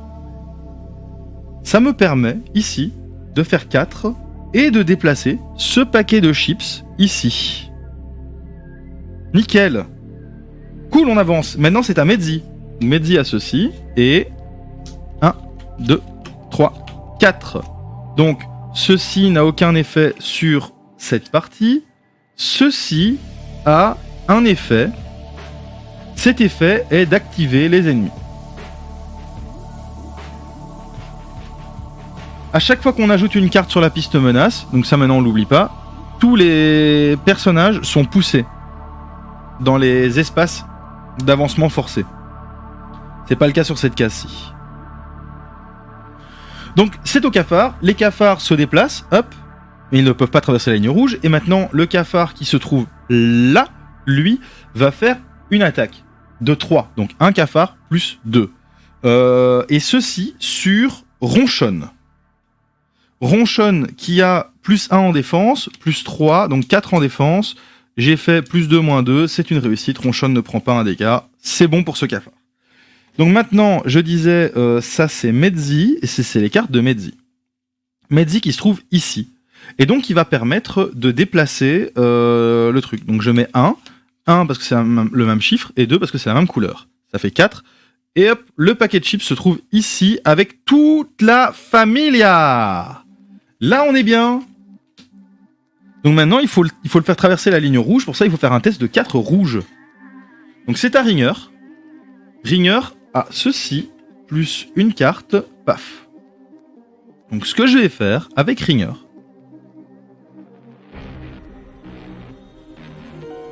c'est que je mets 3 dans la contribution d'équipe. Voilà. Donc ici, en fait, je dois faire 4. Comme c'est une tâche de groupe, je peux contribuer sans pour autant réaliser la tâche dans son entièreté. Pour le reste, je range mes cartes. C'est ensuite à Ronchonne. Mais d'abord, c'est au cafard, il n'y a aucune menace, donc on s'en fout. Ronchonne a 3 cartes, plus 2, 1, 2. Nickel. Ronchonne participe de 1 à la tâche de groupe. Donc, tous les éléments qui ont participé à la tâche de groupe poussent le paquet de chips et traversent avec. Hein. Donc ici, on se dit que le paquet de chips il est poussé par et Ronchonne et Medzi à la fois. Donc voilà, le paquet de chips est ici. On approche de la sortie, hein, c'est nickel. C'est toujours à Ronchonne, et Ronchonne peut potentiellement encore pousser le paquet de chips. Hein. Donc je mets 2, plus 2. Je considère que ceci c'est rouge. Ah non, ça doit être vert, pardon. Non, j'ai pas. Ah oui, si, ouais. Mais ça doit être une seule couleur, je pense. Donc je peux pas le faire. Donc Ronchonne, voilà. Maintenant, il faut traverser une ligne verte. Hein. Pas oublier ça. Donc, et évidemment, à chaque fois que on passe la ligne rouge, les ressorts avancent. Mais on s'en fout parce qu'il n'y a plus personne. Donc maintenant, c'est à Murmure. Murmure à ceci. Et 1, 2, 3. Donc à chaque fois qu'on ajoute une carte, il y a un déplacement forcé. Mais ici, il n'y a plus personne sur les zones de déplacement forcé. Je pense. Hein. Oui, c'est ça. Donc, on s'en fout. Par contre, on a dépassé de 1 chez les cafards.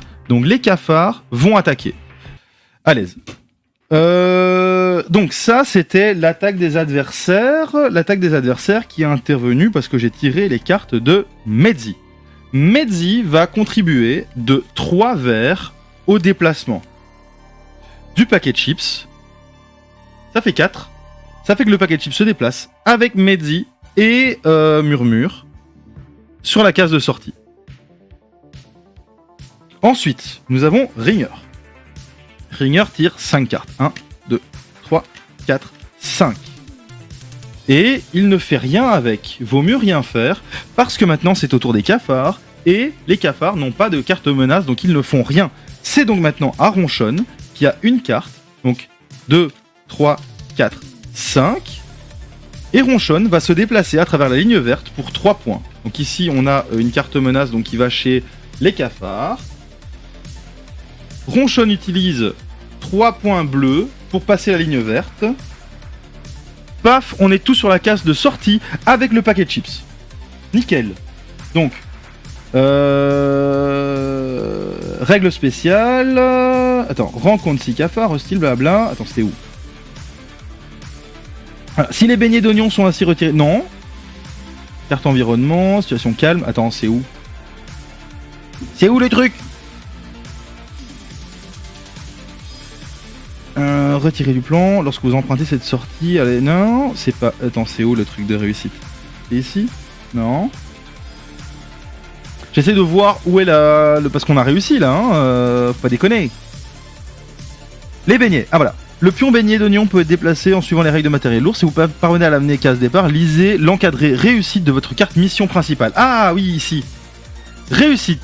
Lisez la section 98.1. 98.1, pardon. Alors.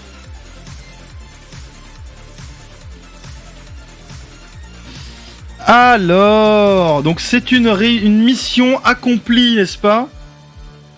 Vous entrez fièrement à l'avenue Abigail avec les beignets d'oignons sur le dos, impatient de les montrer aux autres, mais le visage des souris qui montent la garde autour de la colonie n'affiche que de l'appréhension en réponse à votre sourire satisfait. Quelque chose ne va pas. Donc on ajoute 5 fromages. Donc de 16 on passe à 21 fromages. On ajoute un petit pouce. Donc on est à 6 petits pouces. Donc c'est le moral. On augmente le moral des troupes là. Hein. Attention. Sauf qu'ils ont l'air plutôt pas cool. Hein. Donc les cartes bannies doivent être rangées dans la boîte de bannissement. Ah, bannissez cette mission. Oh merde, bannie. Donc la mission Reda Anjo est bannie. Maintenant on va regarder un petit peu. Parce que en fait dans les règles, ils indiquent qu'il y a des boîtes faites pour. Donc ici, si je regarde les règles, ils nous disent, voilà, les boîtes. Donc on a la boîte découverte, la boîte de bannissement, la boîte de héros et la boîte réserve colonie. Donc on n'a rien trouvé pour la colonie. Mais par contre on a un bannissement. Donc c'est la la carte quête, ici, est bannie. Voilà. Allez à la section 98.3. Donc le comité d'accueil habituel n'est pas là. Aucun petit ne vient réclamer des beignets et nul doyen inquiet ne fait l'appel pour s'assurer que tout le monde est bien rentré. L'ambiance est étrangement calme et tendue. Patch et Miette, donc Patchwork, le chef, Miette, sa femme, se trouvent, et les parents de Medzi, accessoirement, se trouvent dans le salon, non loin de la cheminée, avec un groupe d'anciens préoccupés. Dans la lueur des flammes, le soulagement succède à l'inquiétude sur leurs deux visages. Ouf! Vous êtes là! S'exclame Miette, tandis que des aînés en larmes se précipitent pour vous étreindre. Je suis si content que vous soyez rentrés, renchérit Patchwork en s'essuyant le museau. Vous nous avez remplis de fierté, personne n'a seulement parlé des beignets, quelque chose ne va pas. Qu'est-ce qui se passe, papa demande Medzi.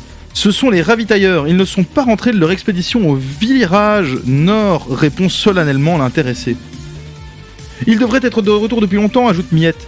Tous se mettent alors à discuter à mi-voix pour ne pas ébruiter l'affaire et répandre la panique dans la colonie. Les ravitailleurs sont des héros intrépides, qu'a-t-il bien pu leur arriver ? Patch entraîne les jeunes à l'écart. Écoutez, l'épreuve que vous avez passée pour prouver votre valeur n'a désormais plus de sens, annonce-t-il. Vous êtes notre seul espoir. Je déteste devoir en arriver là, mais la situation est désespérée. Et ce fardeau vous échouera d'une façon ou d'une autre. Nous devons découvrir ce qu'il est advenu de Panache, Cookie et les autres. Mais nous ne pouvons pas non plus nous passer de la sécurité de l'approvisionnement qu'ils assuraient. La vieille souris secoue la tête. Vous allez devoir grandir vite, bien plus que de raison. Désormais, vous êtes nos ravitailleurs. Pam pam pam. Aftermath, le cataclysme, première mission. Qu'est-ce que vous en avez pensé ? Regardez comme c'est beau, Seigneur. Qu'est-ce que vous avez pensé de cette première mission ? Je vais pas faire plus de missions aujourd'hui. Je pense que c'était une chouette introduction au jeu. En tout cas, moi, j'aime beaucoup le jeu. Je le trouve magnifique. Je le trouve vraiment magnifique. Attendez, on sait jamais, si jamais je fais la suite, tant mieux. Si je fais pas la suite, je vais quand même vous spoiler quelques figurines. Je pense que c'est important de montrer la qualité, quoi. La qualité des figurines. Regardez ce chat, il est lourd, il est bien en main, il est grand. Donc ce chat, c'est probablement le méchant chat qu'on a sauvé à l'époque dans l'animalerie.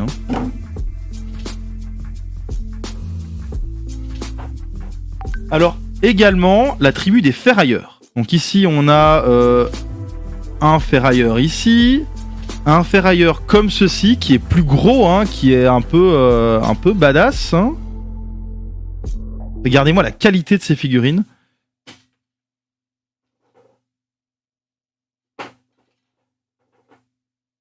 Je vais quand même vous montrer, donc on a l'évolution du cafard, c'est-à-dire le scorpion. Voilà, toujours préombré les figurines, toujours dans une qualité, une précision de ouf et une sensation assez agréable en main. Et alors, on a également le peuple des geckos, dont on a entendu parler durant la campagne, ici. Hop, voilà. Les lézards, les sauriens, les geckos.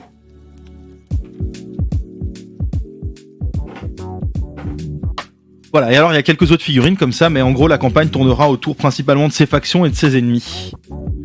Je vais pas tout ranger maintenant, je vais ranger ça offline. Mais en tout cas, moi j'ai kiffé. Donc ce jeu est un jeu Plaid Hat Games. Donc édité par Plaid Hat. Allez voir ce que ces gens font. Parce qu'il n'y a pas que Aftermath le cataclysme. Moi perso, j'adore le visuel de Histoire de peluche. Allez voir Histoire de peluche, c'est incroyable. Donc Aftermath le cataclysme. Ça, c'est un jeu avec des souris un petit peu anthropomorphes qui vit des aventures. Il y a également Mice and Mystic, édité par le même éditeur, où on est plus dans l'heroic fantasy, et également avec des souris. Mice and Mystic, je pense que c'était ça le titre. Laissez-moi juste checker pour être sûr. Ce jeu demande un investissement pour les règles. Clairement, il faut s'arrêter, lire le livre de règles, regarder comment ça se passe, etc., etc. Mais c'est cool. Très cool à jouer en solo, très cool à jouer à 2, très cool à jouer à 4. Donc, moi j'aime bien faire ce genre de jeu en solo, dans mon coin, tranquille, faire ma petite histoire, équiper mes persos, etc. Mais très agréable à jouer à 2, mais avec un joueur évidemment qui est sur la même longueur d'onde. Mais voilà. Alors on voit qu'il y a des missions qui arrivent au compte-gouttes en fonction des événements, donc c'est cool, on va sauver un pigeon, il y a une mission qui nous tombe dessus, on essaye de boire dans de l'eau, il y a une autre mission qui nous tombe dessus, il y a des événements aléatoires qui se passent, etc. etc. Moi j'aime beaucoup le système d'équipement, j'aime beaucoup tout ça.